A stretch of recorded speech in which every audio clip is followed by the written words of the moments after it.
Hey, all you people, did you hear the news? Come on down. It's time for Daniel's Manga Reviews. Hey, on Daniel's Manga Reviews, I'm going to be reviewing Book 2 of The Phantom Blood. I've teased this in the past before, but I'm finally just now getting to review it. I would have reviewed it the week after I did the first one, but I wanted to have a little bit of variety.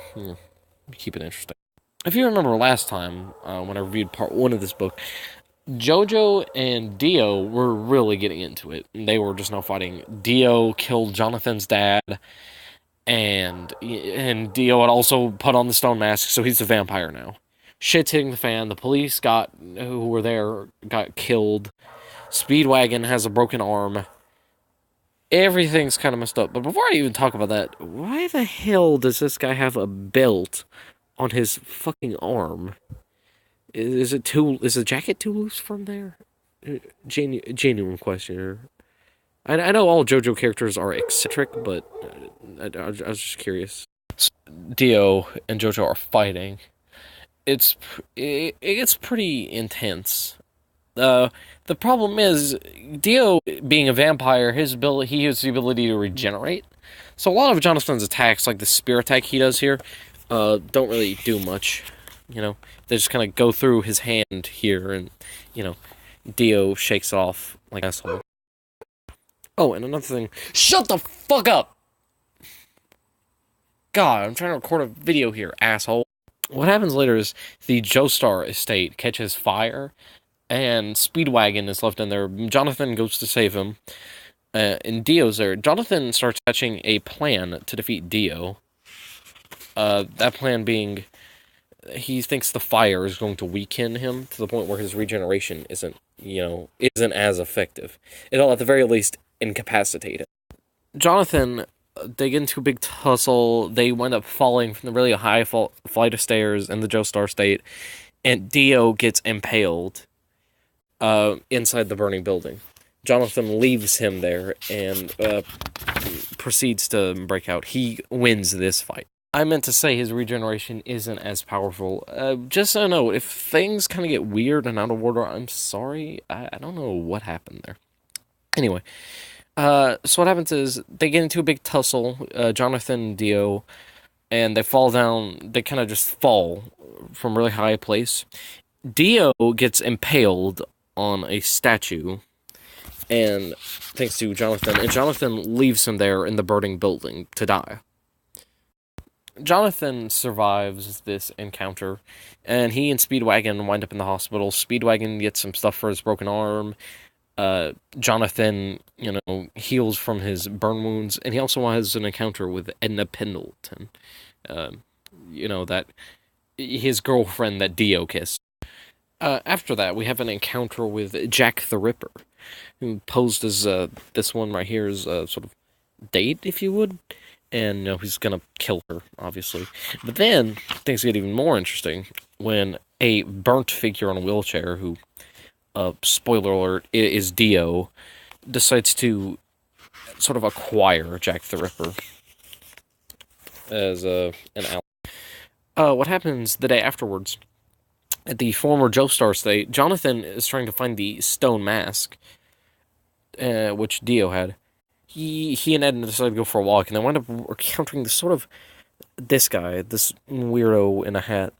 He jumps really fucking high. He does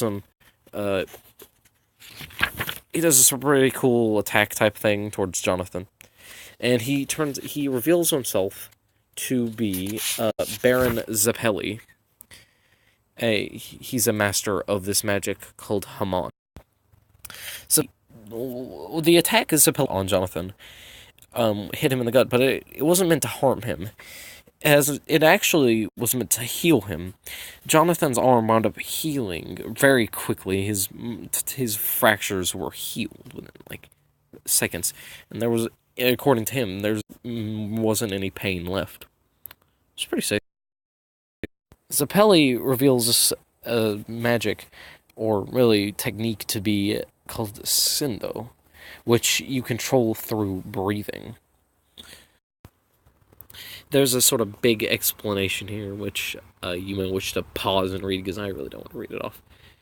But basically it has a lot to do with oxygen and blood flow and turning it into power of sorts. What happens after that is he does a sort of impressive display where he punches a frog on a rock. He's about to hit it. Edna and Jonathan think he's gonna kill the frog, but what happens is the frog winds up completely unharmed by this attack, and the rock it's sitting on splits in half. He later reveals that Sendo is powered through Hamon, or ripple energy.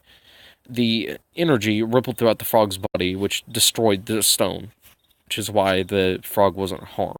Jonathan decides to go with Zeppeli and team up so he can figure out the secrets of Hamon himself. Zeppeli tells Jonathan that he knows about the stone mask. When he was a sailor, he and his crew had an encounter with a stone mask when they found it in the Aztec ruins, which wound up getting on one of the one of the members of the crew. The mask obviously turned him into a vampire, and things just kind of went to shit. Captain started just eating people and killing folk. But that wasn't until the sun rised. What's even worse is the person who was the vampire was Zeppeli's father. While training... Oh, shit, gotta get this focus. Please focus. Okay. What happens is, while Jonathan is training, he has an encounter with who was the poison dealer, who's been turned into this zombie-esque deal. He and Jonathan get into a little bit of a fight. It's pretty intense. It is, turns out, according to Vampire Guy, which I called a zombie in like a second ago because they remind me of zombies, it turns out he reveals Dio is alive. He survived the fire. So, Baron Zeppeli, Jonathan, and Speedwagon all decide to hunt after Dio and the vampires, in a place called Wind Knight's Lot, kind of a small town, on their hunt for Dio, and they're going through a tunnel. They're just having some drinks, talking about their large journey, but then one of their horses gets decapitated, and then they kind of get assaulted by a bunch of vampires. They'll just sort of start coming out of the woodworks, or well, at least one of them. He's pretty powerful, as you can tell. Zeppeli decides to retaliate using a Hamon attack, which involves wine. It's pretty cool.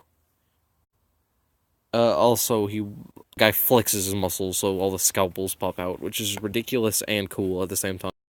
Baron Zeppeli with the wine uses a technique called Hamon Cutter, which he basically drinks wine and he spits it out to the point where it's so fast and so sharp that it's able to cut the scalpels that were shot out at them into pieces. Eventually, it's Jonathan's time to shine. He's got to fight the zombie vampire thing because Zeppeli's been injured. He does this thing called Sendo Hormone Overdrive, which manages to tear the vampire into shreds just through energy. After the battle, their possessions get stolen by a sort of village kid who decides to steal them and run away.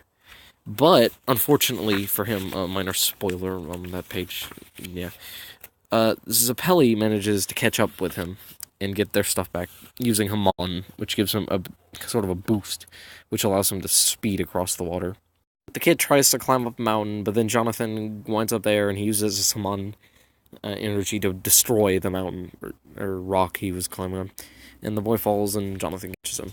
But then things get even more interesting because Dio shows up.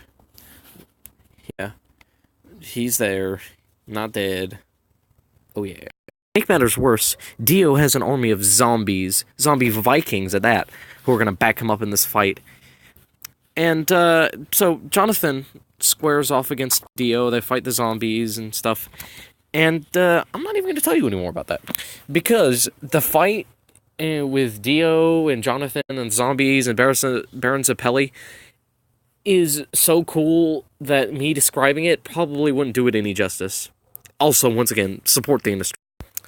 And now time for the review section of the video. You know, I think it's funny that I call this show Daniel's Manga Reviews, yet I spend most of the time just talking about it and not reviewing it.